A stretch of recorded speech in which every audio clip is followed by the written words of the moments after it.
Halo, assalamualaikum warahmatullahi wabarakatuh. Welcome back to my video again and again.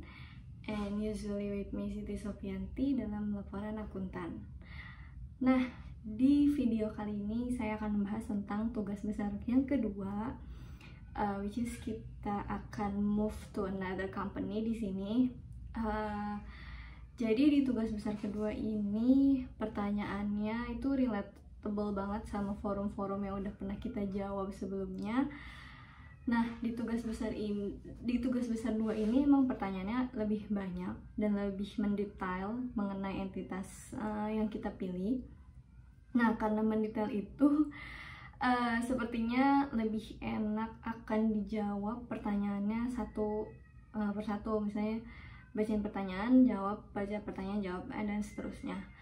Nah, di entitas tugas besar yang kedua ini, saya memilih PT 3 Pilar Sejahtera Food Tbk, dimana memang sebelumnya punya track record tentang manipulasi laporan keuangan di tahun 2017 dan sempat disuspensi juga oleh BEI gitu kan ya.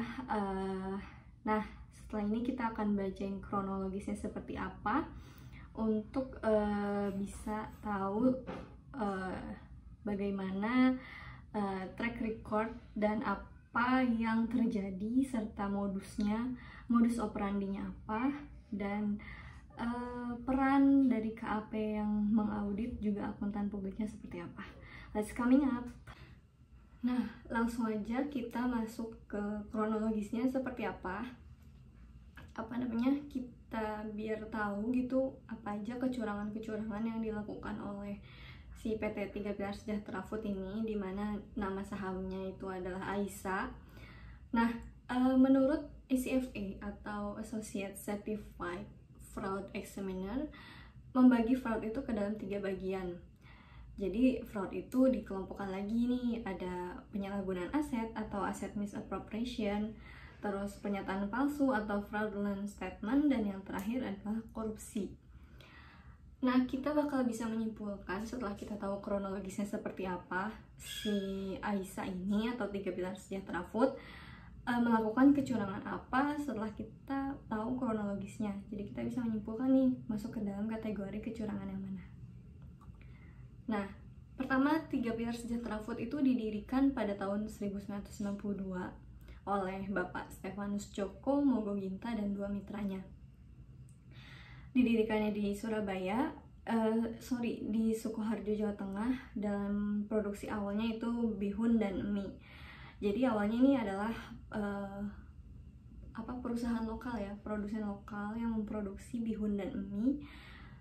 Terus sampai akhirnya perusahaannya terus berkembang pesat karena waktu itu kan memang adanya di Jawa Tengah dan dia mungkin seperti pionirnya gitu ya, atau marka yang pasarnya besar gitu.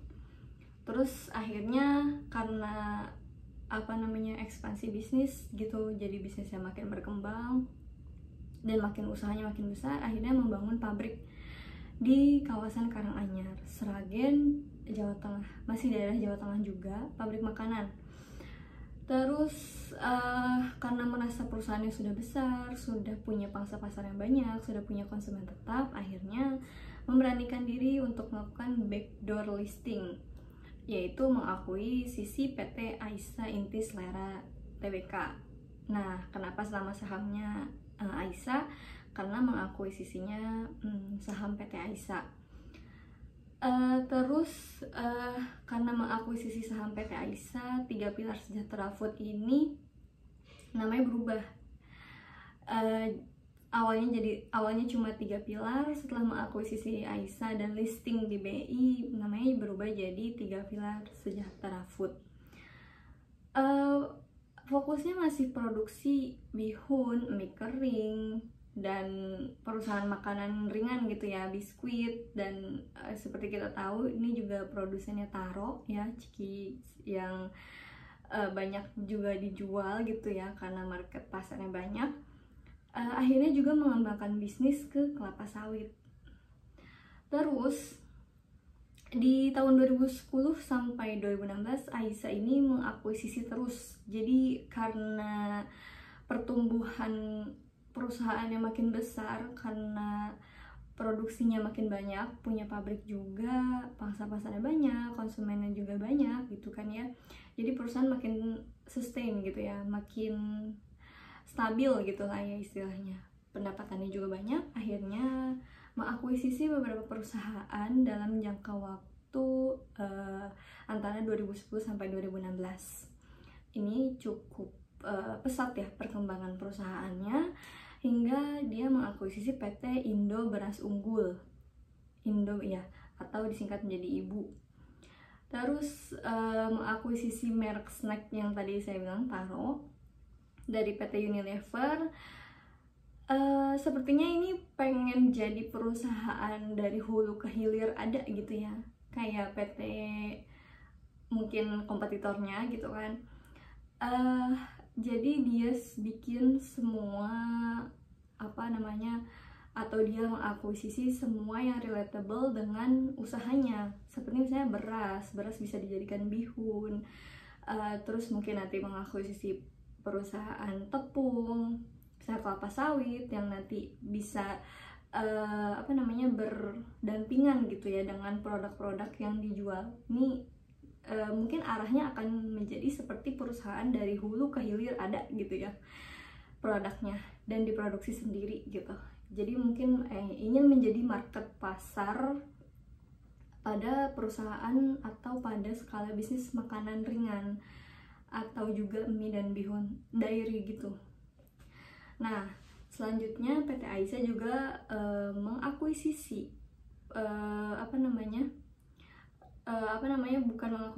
membangun pabrik pengolahan crude palm oil atau CPO, turunannya kelapa sawit. Terus menambah kapasitas produksi mie dan juga bihunnya, juga mendirikan PT Golden Plantation. Nah, ini cikal bakalnya nih. Jadi dibikin nih PT Golden Plantation sebagai holding dari bisnis kelapa sawitnya. Jadi dibuat per sub-sub bisnis sehingga bisa lebih terarah nih. Nah, ini mulai terarah nih dengan mendirikannya PT Golden Plantation ini sebagai induknya dari subbisnisnya kelapa sawit. Ini udah mencerminkan banget bahwa 3 pilar sejahtera food ini ingin punya produksi dari hulu ke hilirnya. Akhirnya di IPO si PT Golden Plantation ini, atau melantailah di bursa gitu ya, karena butuh dana untuk ekspansi lebih besarnya lagi. Kan tujuannya mungkin menjadi marketplace-nya perusahaan yang dari hulu ke hilir ada di bidang makanan nih ya. Akhirnya dia butuh dana, dan juga akhirnya melantai nih si Golden Plantation-nya di bursa untuk menarik investor pastinya. Nah, tapi di tahun 2016 nih Aisyah tiba-tiba menjual si Gold ini Golden Plantation ya, ke perusahaan namanya PT Jom Prawarsa seharga 521 miliar. Namun Aisyah tidak menerima pembayaran secara tunai. Nah, ini cikal bakal. Tidak menerima pembayaran secara tunai, tapi dicatat sebagai piutang karena pembayarannya belum diterima saat itu, makanya dicatat sebagai piutang dulu gitu kan. Tapi kita mesti tahu nih latar belakang PT Jom itu seperti apa, karena PT Jom ini masih relatable dengan pemilik dari Aisyah, yaitu Bapak Joko Mogoginta. Sehingga kemudian muncul spekulasi gitu ya, bahwa sejak didirikan atau diakuisisi juga nih si PT Gold ini merugi karena industri kelapa sawit saat itu tidak menunjukkan kestabilan yang baik gitu ya saat itu, beda dengan saat sekarang. Terus akhirnya secara consolidate labanya si Aisyah ini menurun gitu kan, secara consolidate. Tapi untuk each bisnis atau each perusahaan anaknya itu beda gitu ya. Tapi gimana caranya nih biar kan secara konsolidat laba Aisyah menurun, which is as a company gitu kan ya, si Aisyah ini ya rugi gitu kan, yang dilaporkan neracanya rugi gitu. Nah otomatis investor bertanya-tanya dong, wah kenapa ini perusahaan bisa rugi gitu.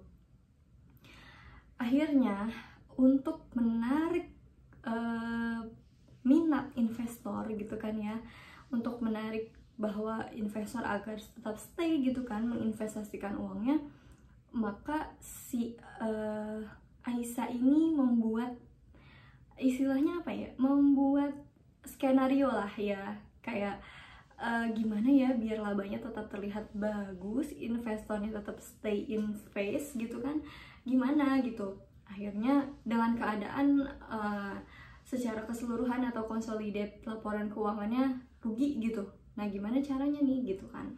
Akhirnya membuatlah skenario bahwa Aisyah menjual PT Gold atau Golden Plantation tadi yang udah diakuisisi atau didirikannya ke PT JOM. Jadi JOM ini sebagai transfer doang nih gitu, biar kelihatan oh dijual, oh ada yang beli gitu. Nah terus Aisyah tapi belum menerima uangnya gitu. Ini tuh kayak buat cadang, bukan untuk singgah sementara, untuk transit. Jadi sebelum benar-benar ada yang beli, si gold ini dijual dulu ke PT JOM. Kayak kita tahu di awal ya, PT JOM ini ya pemiliknya nggak jauh juga, Bapak Joko Mogoginta itu tadi. Nah si PT JOM ini seakan-akan membeli PT Gold atau Golden Plantation tadi, dan akhirnya dibuatlah pelepasan perusahaan secara fiktif gitu. Jadi untuk menampung dulu sebelum ada yang real yang beli gitu kan ya, si gold ini dijual dulu ke PT JOM. PT JOM ini yang nggak jauh punya si Mogoginta juga gitu. Terus akhirnya dibuatlah seperti terjual karena tidak menerima uang tunai saat itu, maka diklasifikasikan atau dicatat sebagai piutang. Sebelum jadi gini, sebelum si PT Gold ini dibeli sama orang lain, ceritanya dibeli dulu sama PT JOM. Nanti ketika PT JOM udah berhasil menjual ke orang lain gitu ya, ke entitas lain, baru nih penjualannya dicatat gitu, pelepasan asetnya seakan-akan dicatat gitu kan. Padahal ternyata at the end-nya ternyata PT JOM tidak berhasil menjual PT Golden Plantation itu gitu, karena satu dan lain hal ya gitu. Jadi akhirnya si PT Aisyah ini ya punya piutang fiktif gitu ya, karena ya sampai saat itu tidak menerima uangnya gitu. Terus kenapa dibikin seperti itu? Untuk menarik investor tadi gitu kan, punya piutang besar gitu kan, seolah-olah memang benar adanya piutang itu gitu, untuk menarik investor tetap stay invest dan terus menginvestasikan uangnya.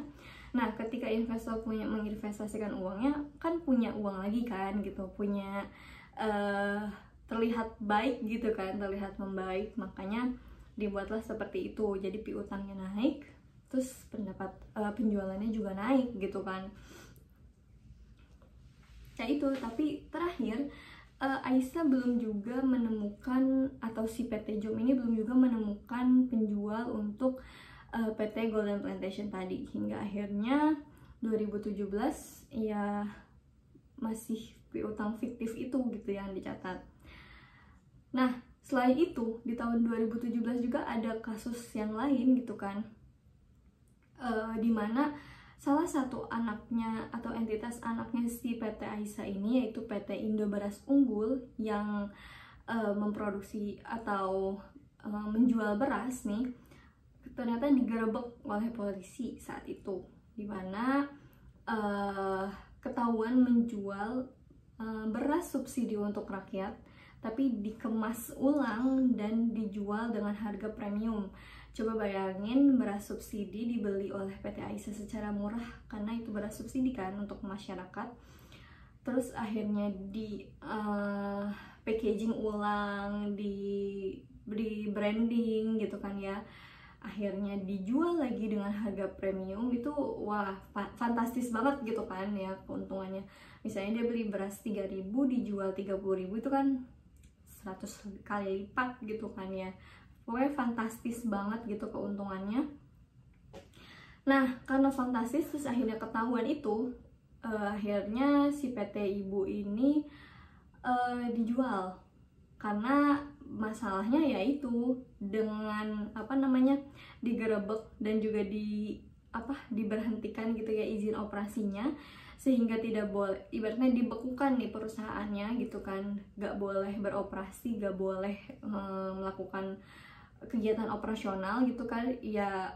Namanya perusahaan, kalau nggak ngelakuin kegiatan operasional berarti mati lah ya gitu, semuanya berhenti gitu, ya udah stuck, nggak ada pendapatan, yang ada beban terus, karena kan kayak sewa, bayar listrik, bayar tenaga kerja itu kan harus tetap dibayar gitu kan. Nah, akhirnya daripada merugi terus menerus gitu kan ya, operasional, maksudnya penjualan nggak ada tapi harus tetap bayar beban-beban seperti karyawan, gaji karyawan, beban listrik dan beban yang lainnya gitu kan. Akhirnya daripada membuat yang lainnya terpuruk kemana-mana, dijual si PT Ibu ini atau Indo Beras Unggul. Padahal Indo Beras Unggul ini penyumbang pendapatan terbanyak dari PT Aisyah. Maksudnya PT Aisyah punya entitas anak ya kan, semuanya banyak. Nah, Indo Beras Unggul ini yang menyumbang pendapatan paling banyak gitu ya, 50%. Itu setengahnya pendapatan PT Aisyah berarti dari Indo Beras Unggul. Kebayang kalau dia diberhentikan, ya udah usahanya kolaps gitu, Aisyahnya pun kolaps karena 50% pendapatannya hilang. Mau cari kemana lagi nih 50% pendapatannya gitu kan. Oke, semua asetnya dijual, semua pokoknya aset si PT Ibu itu dijual, hingga Aisyah menerbitkan obligasi dan sukuk.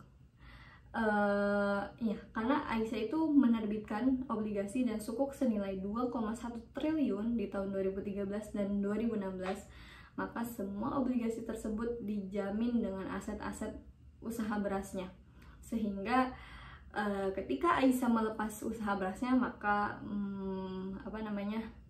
mereka pemegang sahamnya ya harus rapat umum pemegang saham dulu ya gitu. Nah, ternyata para pemegang saham atau pemegang obligasi ini menolak rencana Aisyah untuk menjual beras atau yang produsen beras itu, karena ya mereka tahu bahwa ya Aisyah itu cuma terima cek kosong gitu ya dari si PT JOM itu karena menjual gol. Terus abis itu ketika penjualan beras ke PT JOM juga cuma rekayasa, ya akhirnya dengan sangat-sangat menyedihkan gitu ya, Pevindo menurunkan rating atau tingkat obligasinya si Aisyah dari A menjadi B. Jadi gini, kan si Aisyah itu karena pengen ekspansi gitu ya, pengen meranah jadi pangsa pasar atau market pasarnya perusahaan yang di bidang makanan seperti itu, akhirnya dia menerbitkan obligasi gitu. Nih, saya terbitin obligasi 2,1 triliun. Jaminannya apa? Jaminannya aset-aset PT Indo Beras Unggul. Karena yang tadi saya bilang, Indo Beras Unggul ini penyumbang pendapatan terbesarnya PT Aisyah, dimana berarti asetnya banyak, terus persediaan atau aset tetapnya juga banyak, jadi bisa dijaminkan gitu. Nah itu, jadi ketika dijaminkan untuk obligasi gitu kan ya PT si ibu ini, jadi kebayang gitu ya, ketika si Aisyah melepas PT Ibu, dia juga punya kehilangan 50% pendapatannya. Akhirnya dia juga harus merelakan agunan obligasinya. Terus gimana nasib para pemegang obligasinya dia?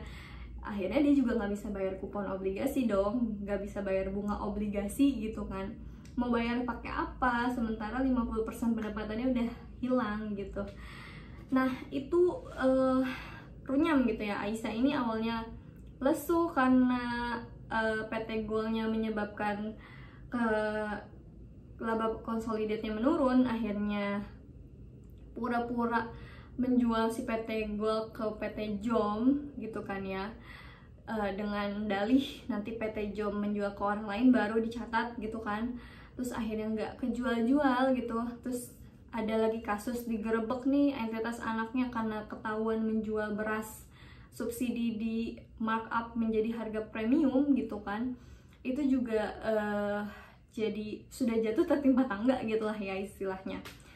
Terus ketahuan juga bahwa ternyata cuma bohongan juga gitu kan, ngejual ke PT JOM, dan juga penjualan beras juga bohong-bohongan gitu. Semuanya terjadi hanya rekayasa gitu.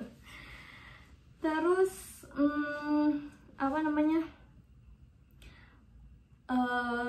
PT 13 Sejahtera Food ini pokoknya mendapat masalah keuangan gitu, yaitu tadi ya, nggak bisa bayar kupon obligasi, nggak bisa bayar bunga obligasi gitu ya. Akhirnya BEI melihat dong, kan Pevindo udah nurunin rating obligasinya dari A ke B, terus di sini juga lama-lama turun ratingnya ke C gitu kan. Itu udah worsting banget tuh gitu kan, udah bye-bye gitu. Terus diturunin ratingnya membuat BEI juga consideration pastinya lah ya. Wah, kenapa nih perusahaan nih, jangan-jangan collapse gitu. Oke, BEI ngasih surat suspensi kepada 13 Sejahtera Food ini tanggal 5 Juli 2018 terkait adanya penundaan pembayaran kewajiban bunga. BEI juga melakukan suspensi hingga perusahaan bisa melakukan restrukturalisasi hutangnya. Karena tadi si Aisyah menunda gitu ya pembayaran kewajiban bunga obligasinya, makanya BEI suspensi. Ya iyalah, nggak ada uangnya, karena 50% pendapatannya dari PT Ibu itu hilang. Kan PT Ibunya udah dibekukan nih, udah ditutup lah istilahnya, operasionalnya nggak ada gitu ya. Mau dari mana pendapatannya? Sementara penyumbangnya 50%. Yang 50% lagi udah pasti nggak nutup gitu, udah pasti gitu mencekik gitu kan. Oke. Terus tanggal 30 Juli 2018 ada rapat umum pemegang saham tahunan. Investor dan pemegang saham menolak laporan keuangan tahun 2017 karena diduga terdapat penyelewengan dana. Pemegang saham investor nggak setuju nih sama hasil laporan keuangan 2017 gitu, karena tahu ada dana-dana yang diselewengkan gitu kan ya. Ada dana-dana yang tidak digunakan semestinya gitu.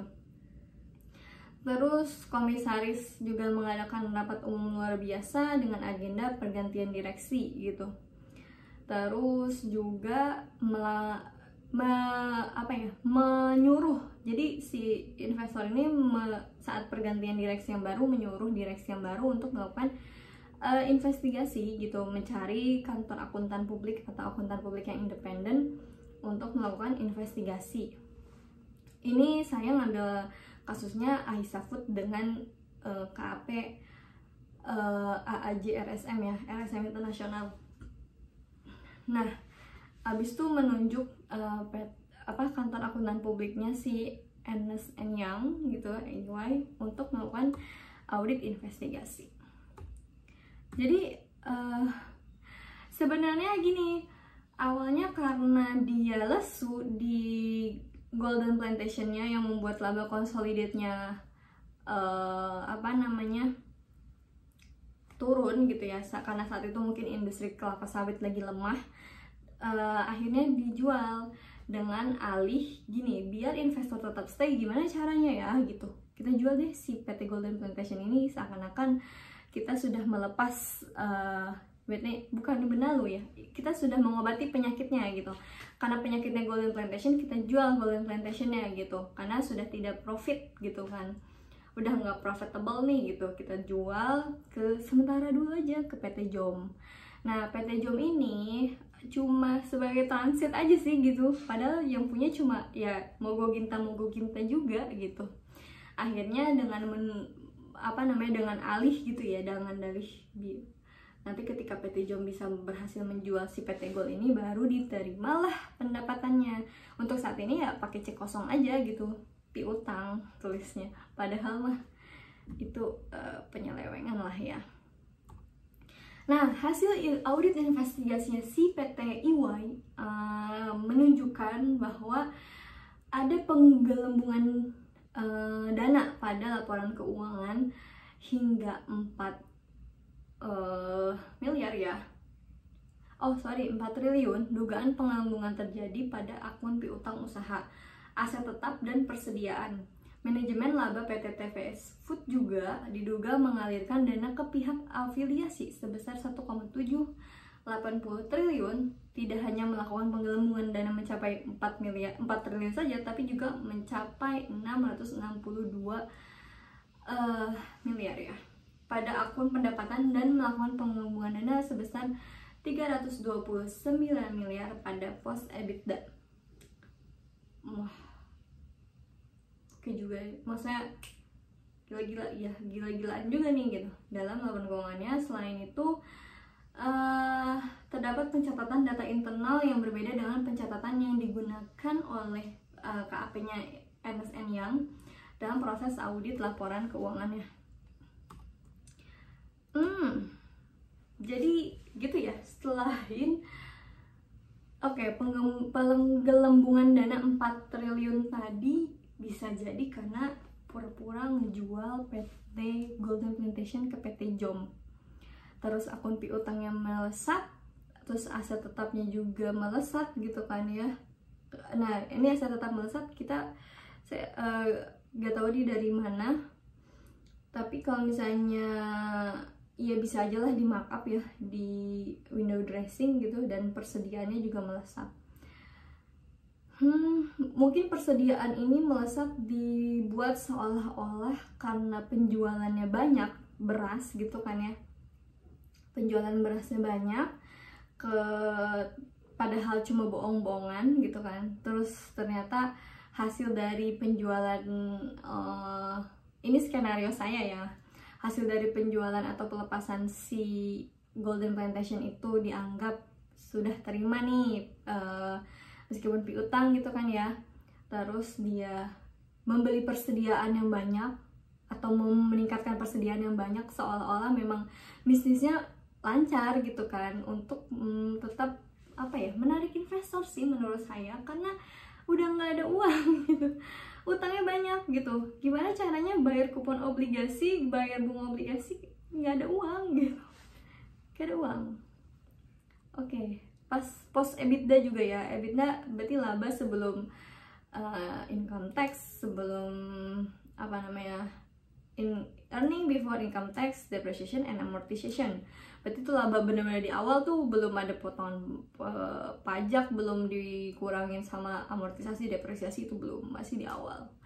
Which is itu ada ketahuan lah ya, ada kecurangan. Terus pada 2019 nih, PT TVS Food mengajukan private placement atau hak memesan efek terlebih dahulu kepada PT OJK. Namun OJK-nya meminta jangan dulu deh gitu. Kamu benerin dulu tuh laporan keuangannya, baru bisa melakukan modal gitu kan, melakukan penambahan modal tanpa hak memesan efek terlebih dahulu atau private placement, dan akan mendalami masalah ini. Terus pada tanggal 22 November 2019 BI mengumumkan bahwa PT Tiga Pilar ini sudah mengalami suspensi selama 15 bulan, yang berarti berpotensi mengalami delisting di bursa jika mencapai 24 bulan. Nah, ternyata PT TPS ini nggak mau, atau Aisyah ini nggak mau di delisting sama bursa. Akhirnya dia menyelesaikan laporan keuangannya untuk biar nggak di delisting sih gitu.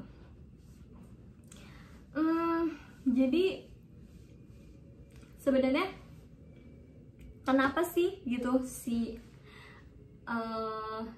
PT Aisa ini bisa rugi secara keseluruhan gitu ya. Karena ya itu tadi, PT Aisa itu pertama kan dia mengakuisisi PT Gold gitu ya. Secara maksudnya diambil lah sahamnya, diambil alih, dibuat holding, dilantaikan ke bursa, dia IPO gitu ya. Kebayang gak sih kalau itu tuh memakan biaya, butuh banyak dana gitu. Mungkin harapannya ketika melakukan IPO dapat dana, terus perusahaannya berkembang pesat gitu, itu harapan. Tapi faktanya ternyata mungkin industri kelapa sawit melemah, terus sementara punya hutang gitu kan ya, sementara harus punya kewajiban mengembalikan return terhadap pemilik modal gitu. Terus ya bingung gitu, sementara anak usahanya yang lain yaitu PT Ibu harus dibekukan gitu kan ya. Bingung lah mau nyari duit kemana gitu, mau nyari uang kemana, ya udahlah gitu, akhirnya kita jual aja deh gitu. Nah, kenapa? Kan tadi dia menerbitkan obligasi, sukuk gitu kan, dia juga investasi saham, terus joint venture untuk ekspansi lah biasa ya, terus buka pabrik baru gitu. Tapi ya dia lupa gitu bahwa ada rasio yang namanya debt to equity ratio gitu kan ya, atau debt, dimana bahwa ekuitasnya itu harus lebih besar daripada hutangnya. Ya ini, if the worst thing happens, terus abis itu perusahaan lebih banyak hutangnya, ya mau di mana gitu, mau cari kemana gitu uangnya gitu kan. Terus ternyata dalam proses persidangan, karena kan si Bapak Monggo Ginta ini periksa lah oleh kepolisian gitu ya, melakukan, karena yaitu ketahuan melakukan rekayasa laporan keuangan dengan meningkatkan piutang 6 perusahaan distributornya guna memberikan kesan peningkatan penjualan yang udah pernah saya bilang tadi, hingga secara fundamental kinerja perseroan dapat terlihat baik, yaitu menarik investor. Selain merekayasa piutang, hasil persidangan juga diketahui bahwa 6 perusahaan tersebut merupakan milik Bapak Joko pribadi, namun dicatat sebagai entitas ketiga.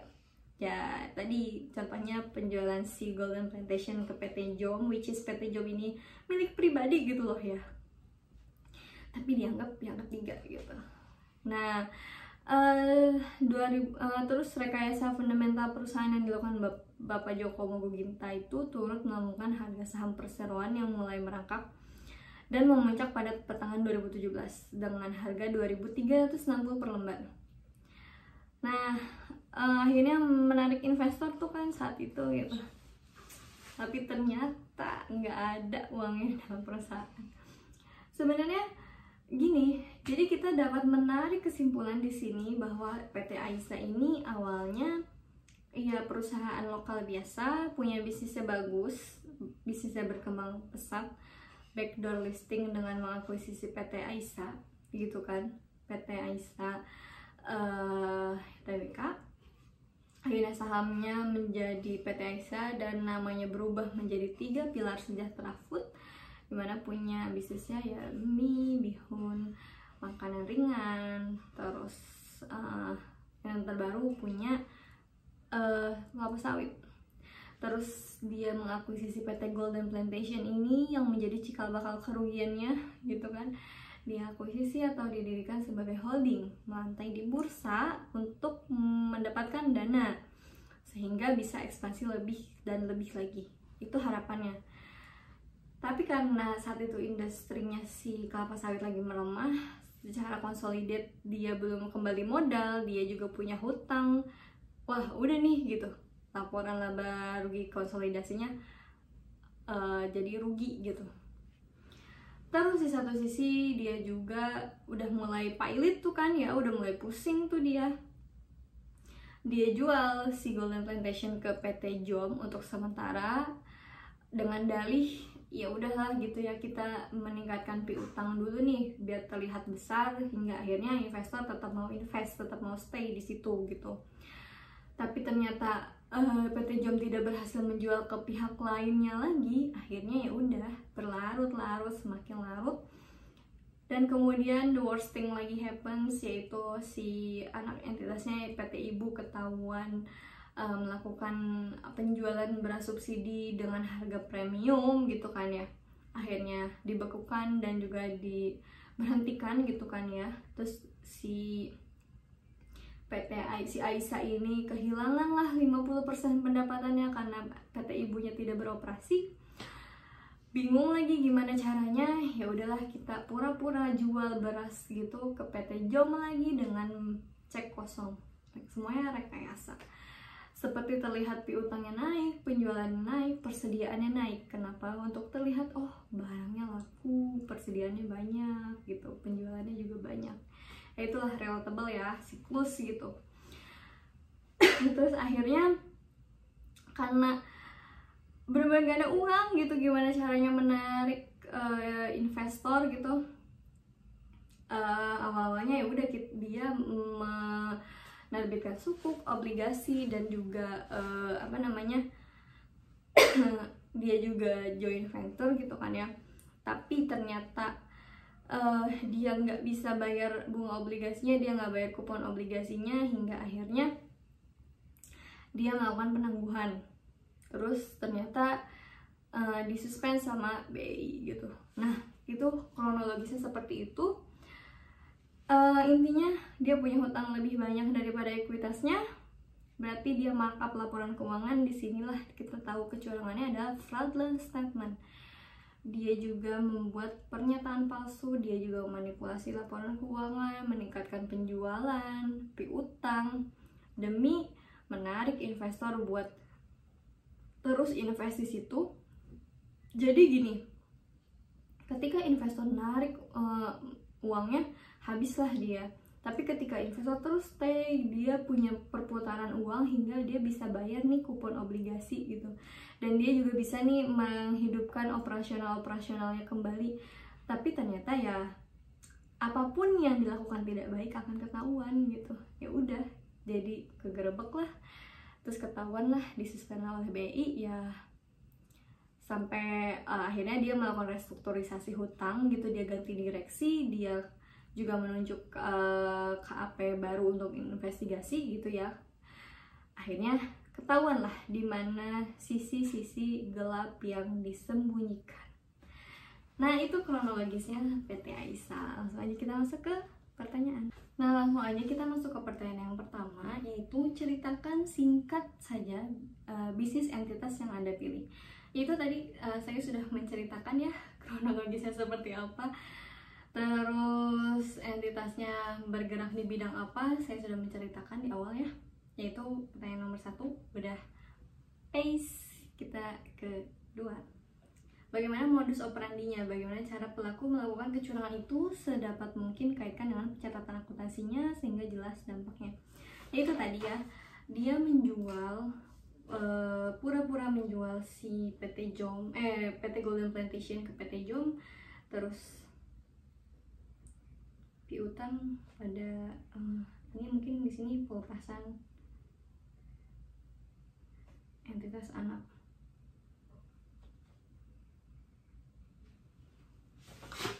Piutangnya naik gitu kan ya. Ya memang pelepasan entitas anaknya ya berkurang gitu kan. Terus selanjutnya dia pura-pura juga jual berasnya ke PT JOM dengan cek kosong.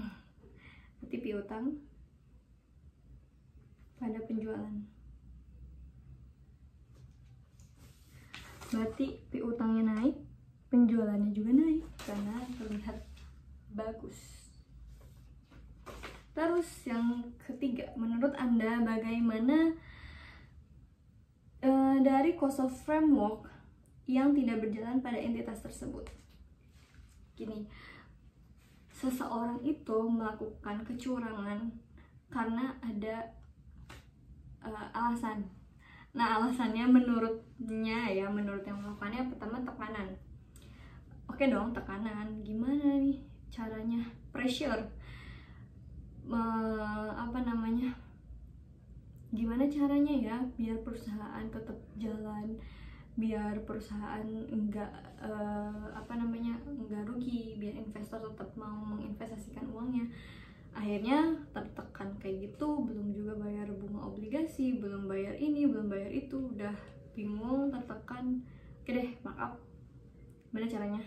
Udah kita bikin penjualan fiktif atau piutang fiktif gitu, pakai cek kosong. Itu caranya, itu alasannya gitu ya. Yang kedua, abis itu lingkungan sekitarnya, pressure dari lingkungannya juga. Itu pertama dari pressure dari dirinya sendiri, pressure dari lingkungan, mungkin tekanan dari investor, tekanan dari stakeholder gitu, tekanan dari karyawan gitu.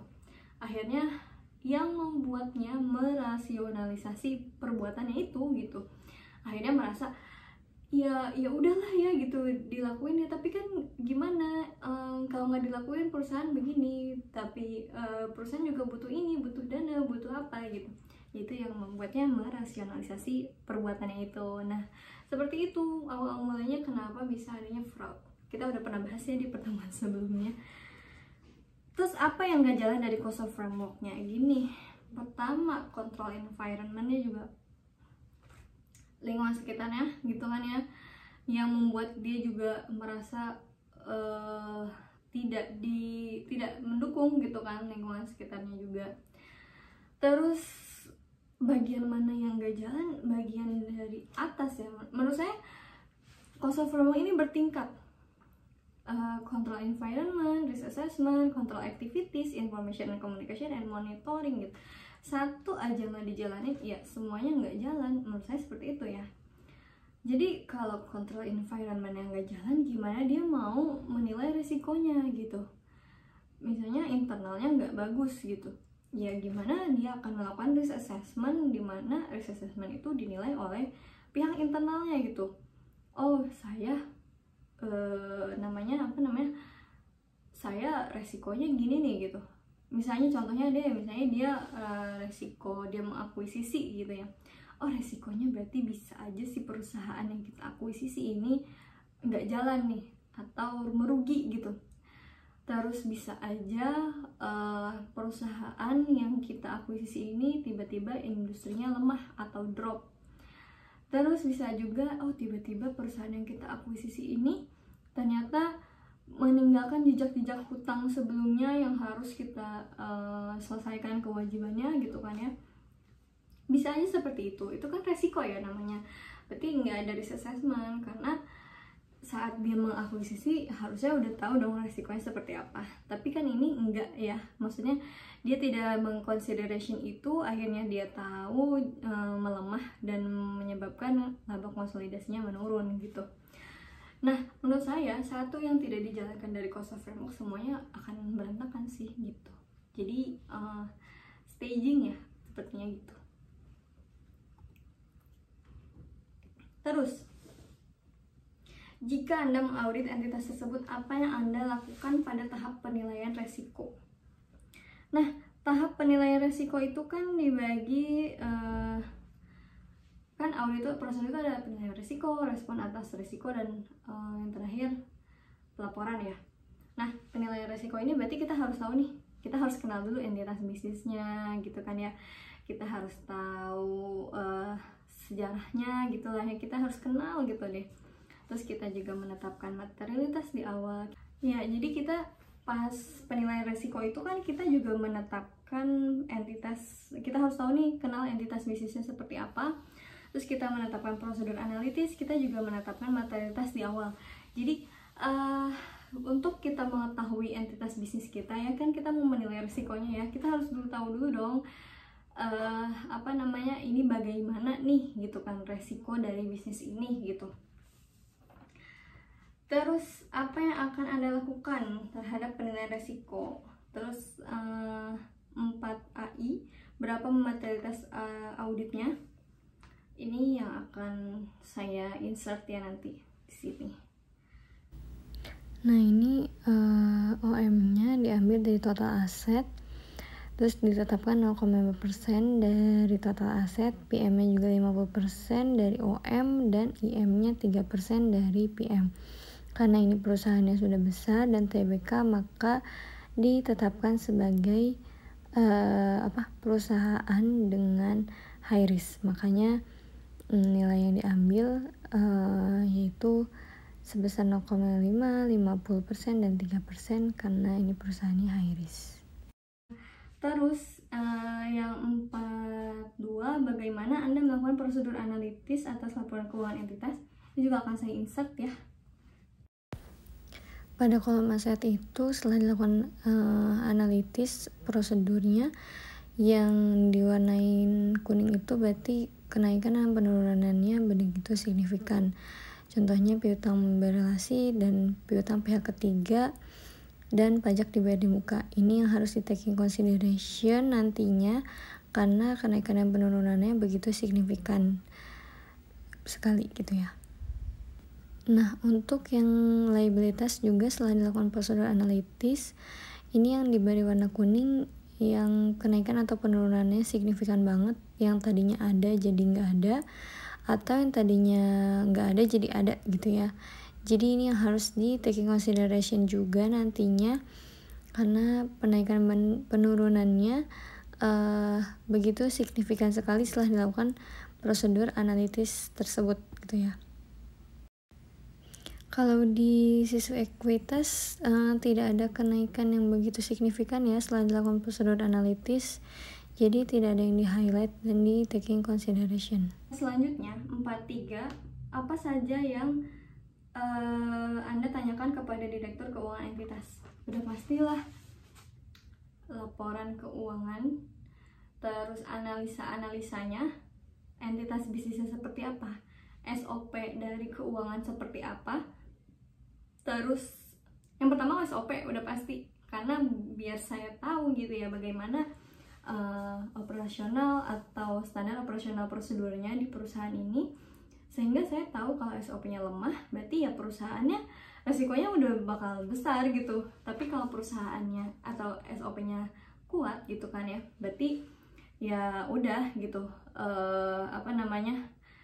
kita melakukan prosedur analitisnya atau substantifnya ya kita sedikit gitu.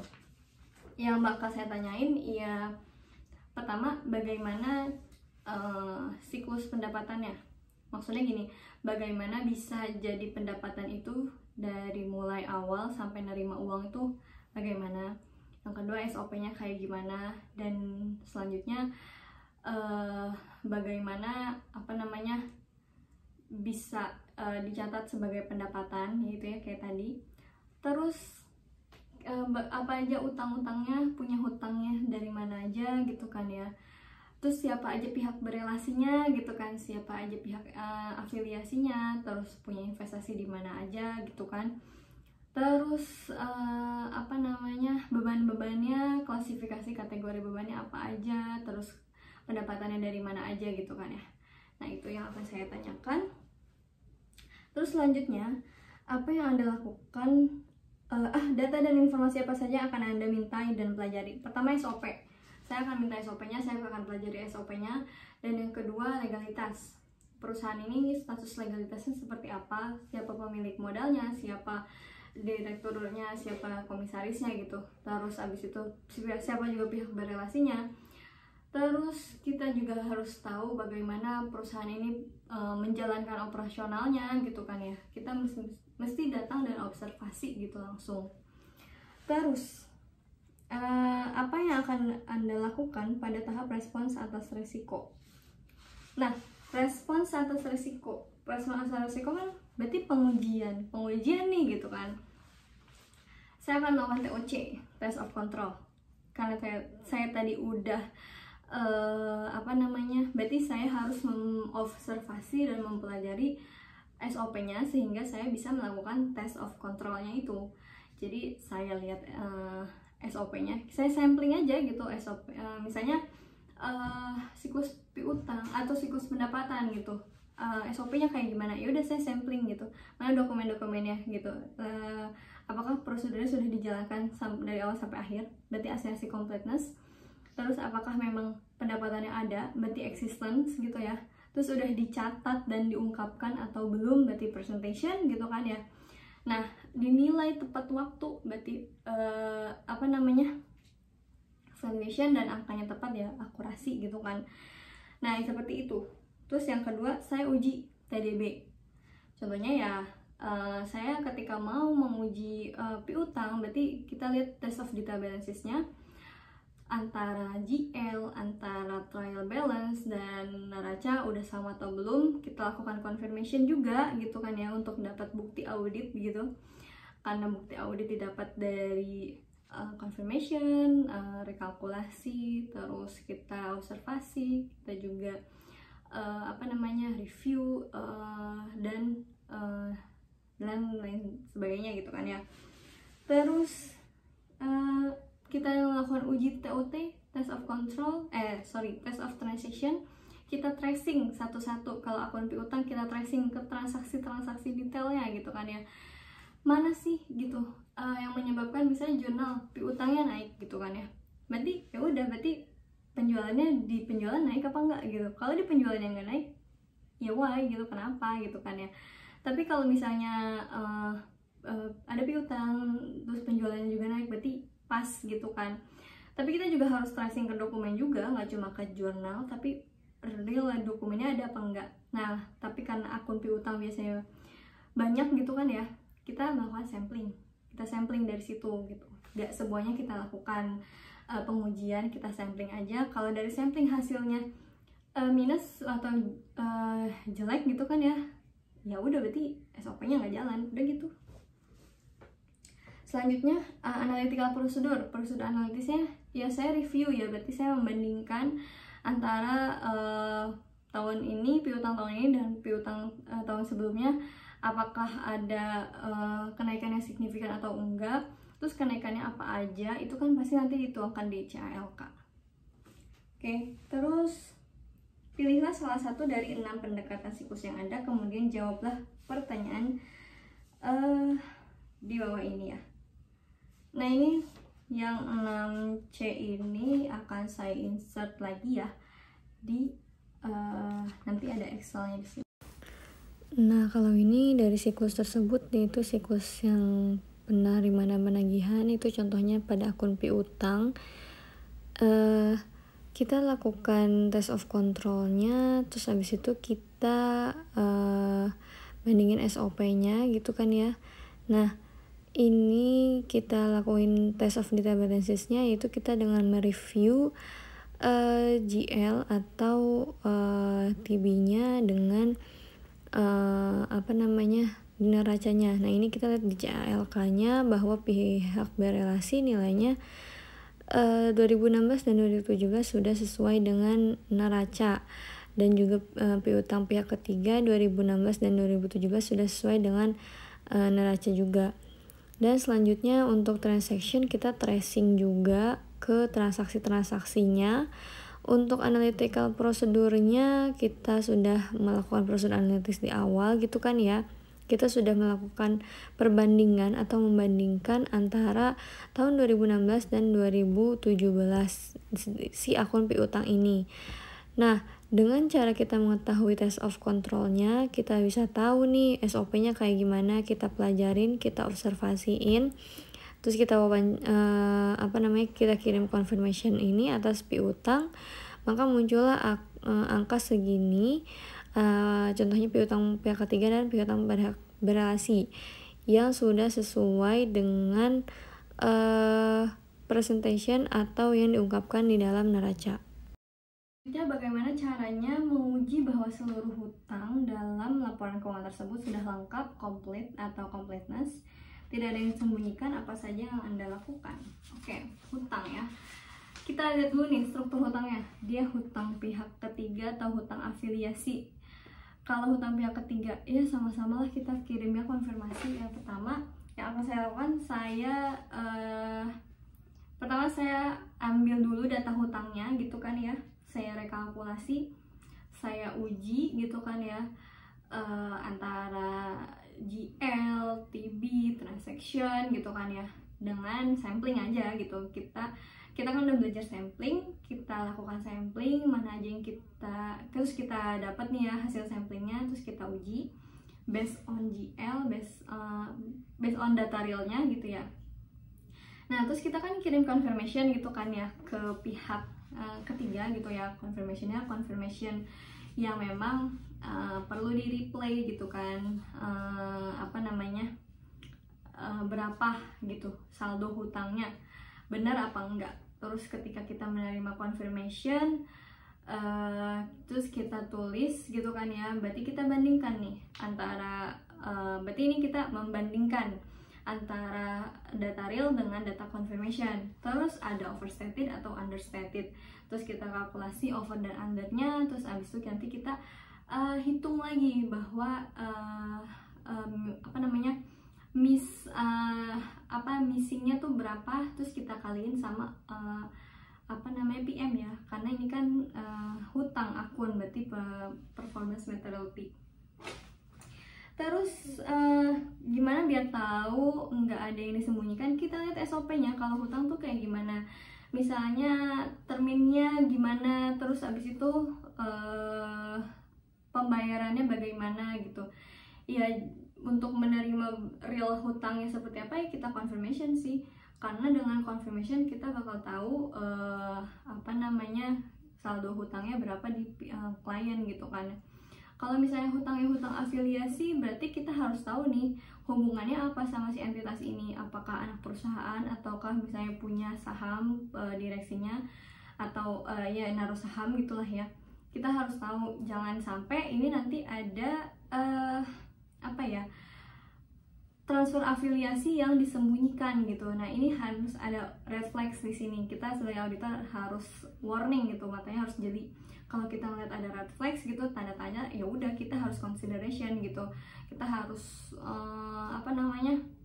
kita harus jeli gitulah. Kita harus tahu, oh ini ada red flags nih gitu. Berarti kita harus hati-hati lah ya gitu. Terus bagaimana caranya menguji bahwa saldo piutang yang tertera pada laporan itu memang benar adanya existence.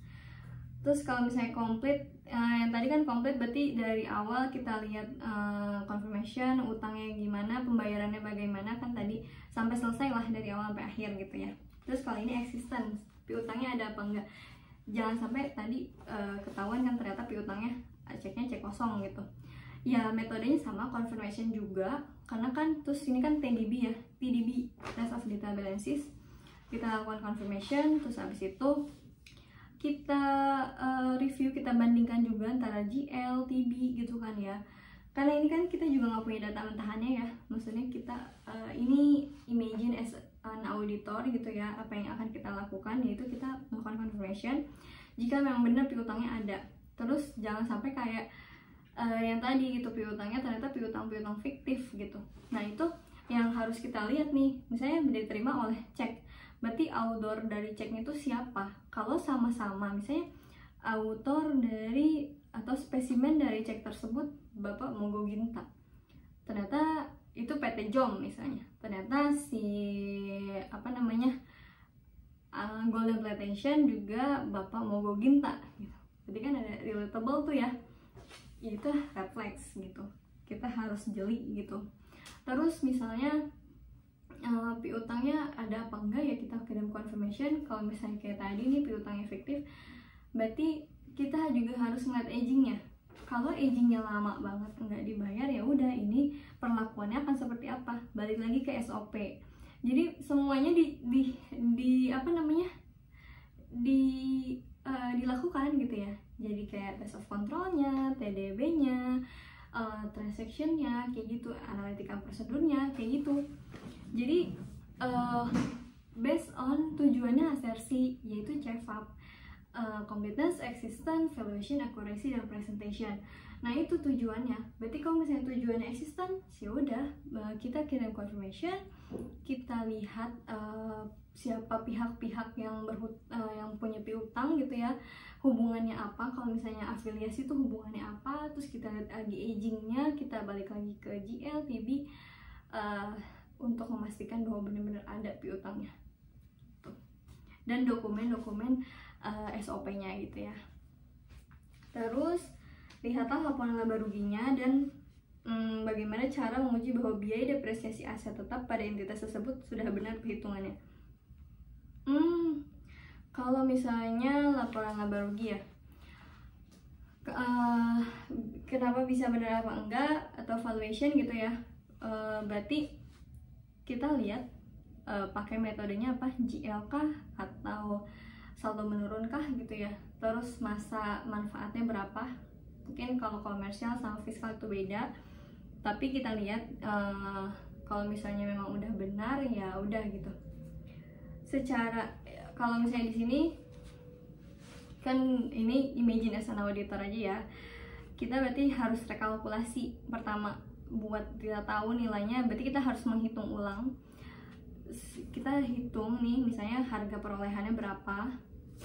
Oke, saya buat ini misalnya harga perolehan, terus tahun perolehan, masa manfaat, terus habis itu metode depresiasinya apa, kayak gini. Nah, setelah kita tahu ini, kita bisa menghitung, oh misalnya harga perolehannya 500 juta, terus metodenya garis lurus dengan misalnya tahunnya 5 tahun gitu. Ini misalnya aset kendaraan, terus metode 5 tahun, ya udah tinggal kita bagikan 5 tahun tuh berapa bulan gitu kan, 60 bulan, berarti 500 dibagi 60 bulan itu hasilnya berapa. Nah, apakah sudah sesuai atau belum, itu bisa kita rekalkulasi gitu kan, seperti itu. Terus bagaimana cara Anda menguji bahwa perhitungan perpajakan entitas tersebut sudah tepat atau akurat? Pajak ya, berarti kita lihat SPT-nya dong. Kita lihat SPT-nya. Nah, biasanya kan kalau SPT itu ada raw data untuk berarti kan kita observasi ya, kita juga pelajari, cek dokumen gitu kan ya, kita tracing juga akurat apa enggaknya. Pajak itu kan kita self assessment ya, kita hitung, kita laporin gitu kan.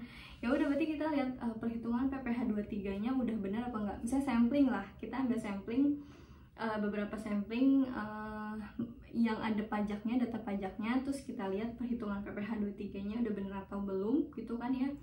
Terus kita lihat lagi di pas dia lapor kan ada nih bukti potongnya itu udah sesuai apa belum. Terus kita samain jumlah keseluruhannya dengan yang dibayarkan atau SPT masanya sama apa enggak.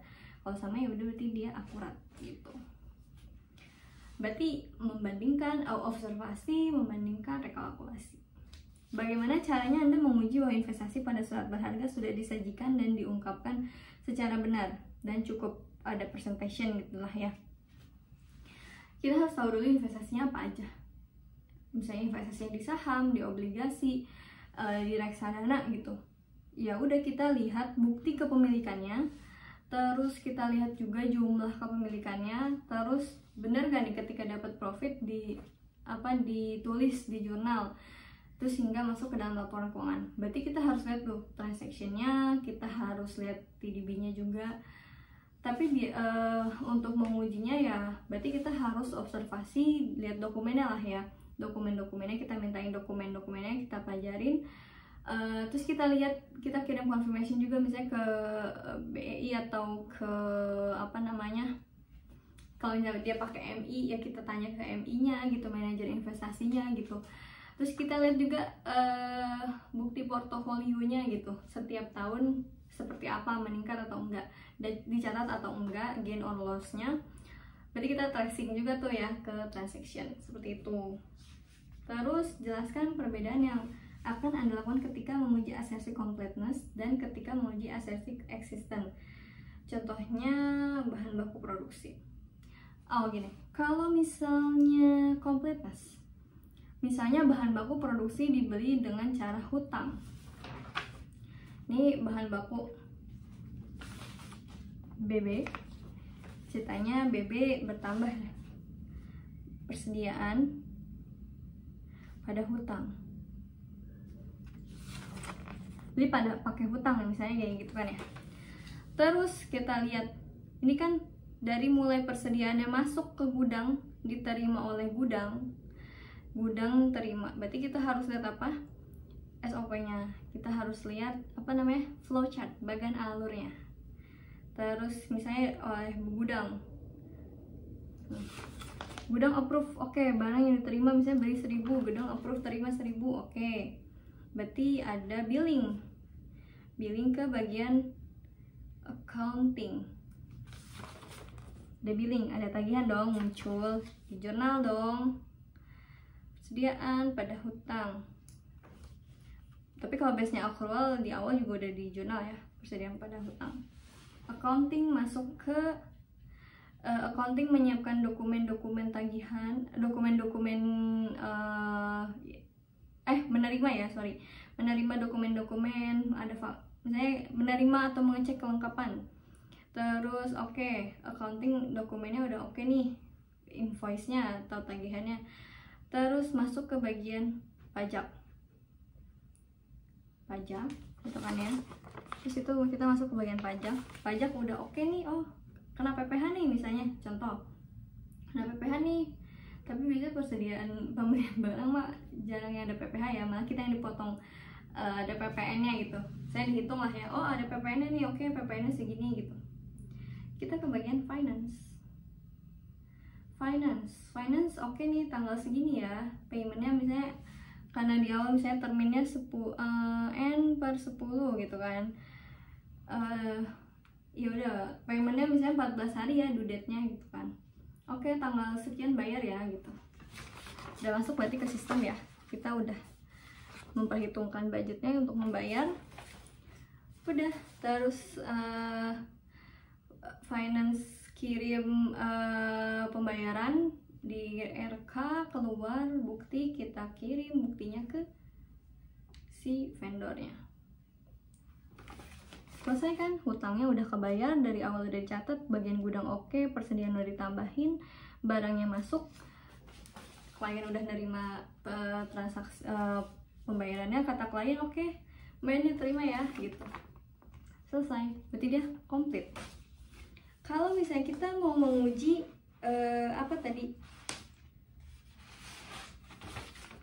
kalau misalnya kita mau menguji existence, ada apa enggak barangnya, ya udah kan tadi yang masuk 1000, berarti kita ke kata bagian gudang, oke, terima 1000 ya kata bagian gudang. Terus habis itu kita berarti di akhir bulan stock of none, enggak ya, biasanya stock of none akhir bulan.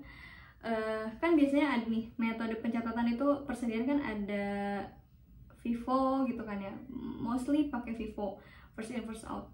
Berarti kan ada barang masuk tanggal 10, 1000, kita hitung kuantitas akhirnya, misalnya harusnya bayar barang itu jadi ditambah-tambahin jadi 12.000 gitu.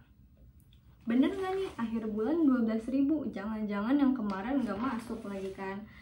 Ketika misalnya oke, pas stock of none 12.000 approve, terus tahu dari mana 12.000, udah dihitung, terus siapa yang memvalidasi? Oh, biasanya yang menghitung bagian gudang, terus dilihatin oleh kepala gudangnya misalnya, terus bagian accountingnya juga untuk mencatat, berarti baru nanti approval kepala gudang, approval manajer accounting.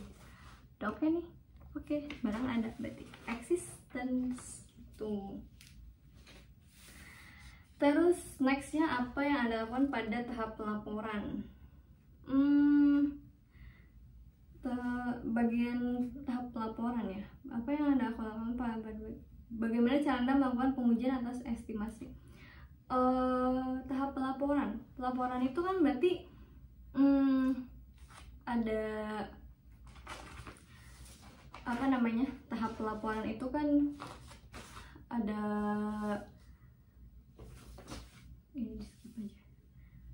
ini tahap laporan itu ada evaluasi bukti, evaluasi CALK, dan opini ya.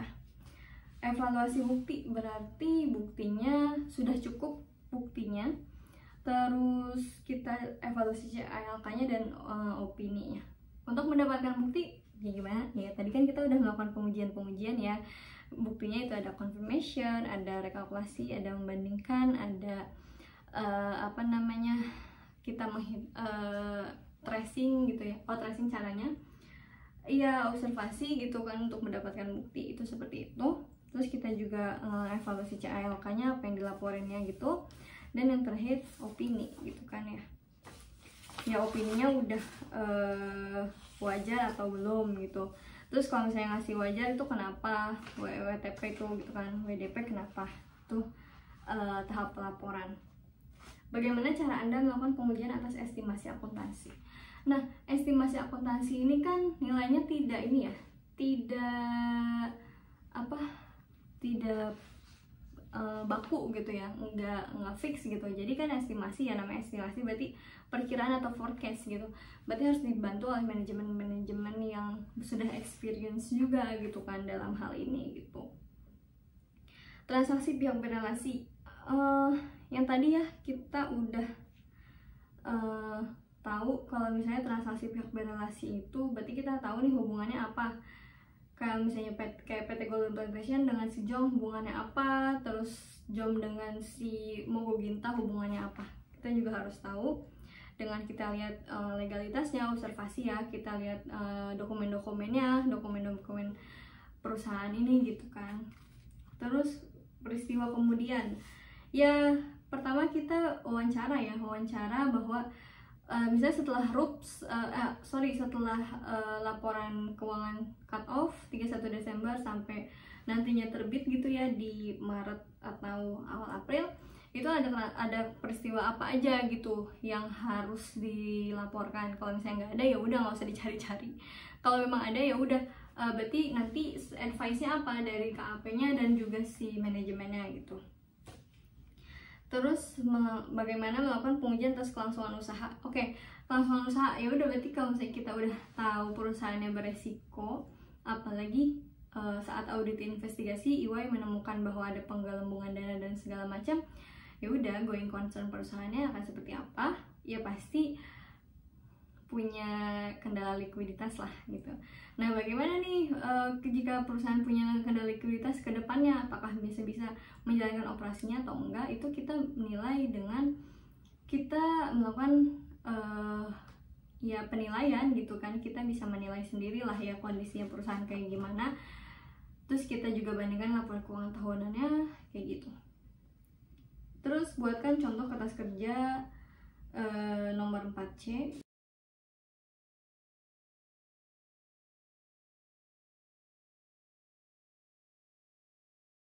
Selanjutnya, dalam hal apa Anda menggunakan metode sampling saat audit? Terus sebutkan kapan Anda menggunakan metode. Semuanya ya. Test of control pakai sampling, test of data balances juga pakai sampling, test of transaction pakai sampling. Jadi karena audit itu waktunya nggak banyak dan akunnya banyak yang harus diaudit, ya berarti harus pakai sampling gitu kan. Kalau enggak ya keteteran gitu, maksudnya kalau enggak ya akan semakin banyak dan lama lagi pekerjaan auditnya. Terus untuk prosedur apa aja Anda menggunakan sampling, dan untuk akun apa saja yang akan disampling? Ya prosedurnya saat penilaian resiko ya, saat tahap penilaian respons atas resiko. Terus akun apa aja ya, akun-akun yang memang banyak gitu ya transaksinya gitu, bisa dilihat dari jumlah atau chart of datanya ya gitu. Terus untuk buatkan opini akuntan publik untuk entitas yang Anda pilih jika memberikan opini selain wajar tanpa pengecualian. Untuk entitas yang saya pilih, opininya dari KAP-nya yaitu wajar tanpa pengecualian. Terus berkaitan dengan nomor 6, jika entitas tersebut menggunakan SAK etap, seperti apa bentuk opininya? Bentuk opini mas, menurut saya bentuk opini sama ya. Ada wajar tanpa pengecualian, wajar dengan pengecualian.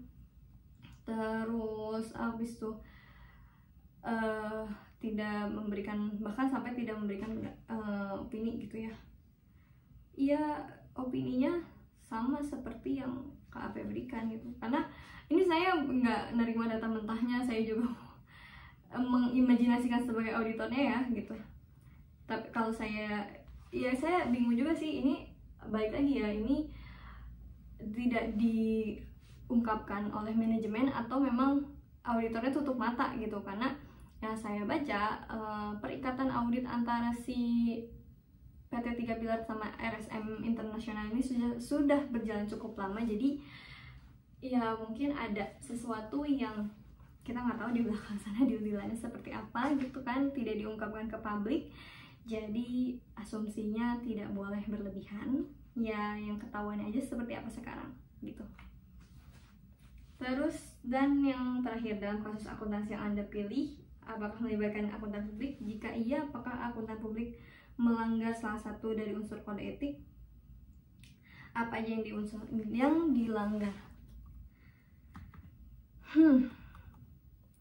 Berdasarkan kasus tersebut ya, si PT 3 Pilar ini melibatkan KAP, yaitu RSM internasional ya, kita sebut aja lah nama KAP-nya. Terus apa yang dilanggar dari kode etiknya? Banyak, gak ada beberapa. Kepentingan publik. Iya dong, dengan kayak gini publik udah nggak percaya lagi. Bukan udah nggak percaya, menurunkan tingkat kepercayaan publik kepada KAP-nya. Dengan kayak gitu, selain kepada KAP-nya, kepada perusahaannya, reputasinya jelek, reputasi KAP-nya juga jelek. Akhirnya kepentingan publik yang tadinya harus percaya dengan auditor dan mungkin KAP itu jadi nggak percaya, karena tahu gitu ya track recordnya pernah punya kasus kayak gini gitu. Selanjutnya integritas, dimana KAP itu kan ya harus menjalankan kewajibannya gitu, sesuai kewajiban kerja, sesuai dengan job desk-nya, kerja sesuai dengan SOP-nya, tapi jujur gitu maksudnya. Ini kita nggak tahu lah ya di belakang deal-dealannya seperti apa, apakah si manajemen yang nggak mau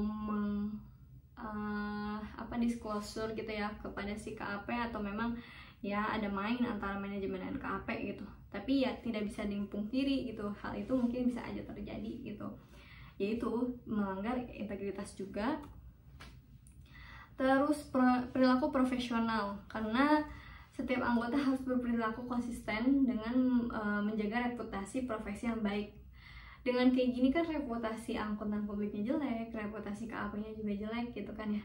Jadi udah perilaku profesionalnya udah nggak ada lah gitu. Terus tanggung jawab profesi juga nggak ada, dilanggar gitu kan, nggak ada, karena kita tahu dia tidak independen lah ya sebagai kantor akuntan publik gitu kan.